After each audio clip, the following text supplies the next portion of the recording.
when you study fada'il, particularly the topic of fada'il, or the topic of things that are blessed and virtuous through hadith, there are a few rulings. Number one, is it permissible to use weak ahadith when describing the virtues of an action?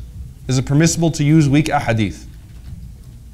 All right, you guys are going to have to participate. What do you guys think? Is it permissible? So for example, if there's a weak hadith about the virtue of Hajj, is it permissible to use it?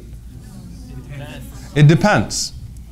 As long as there are two conditions. Number one, it's not extremely weak. So it's not fabricated. It doesn't fall into the category of mawdu' or munkar, something that is baseless or fabricated, or la'if jiddan, extremely weak. So that's number one, that it's a slightly weak hadith. And slightly weak would mean that there's a missing chain, but the narrators are still trustworthy. Other than that, maybe that one chain, that there's a slight weakness to it. And even if there is not such a small weakness to it, it's just still not an extremely weak hadith. That's number one. So the sanad of it, the chain of it, is not extremely weak.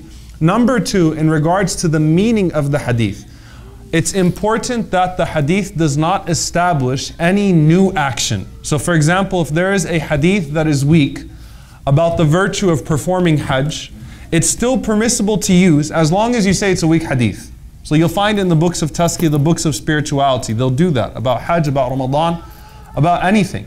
But if there's a hadith that says, for example, if you do Hajj in this year, then it has such and such virtue, then you can't use it because it establishes or it acts as a basis for a new addition, an innovation in the religion. Okay? So I'm not knocking on the entire concept of using weak ahadith for the purpose of fada'il.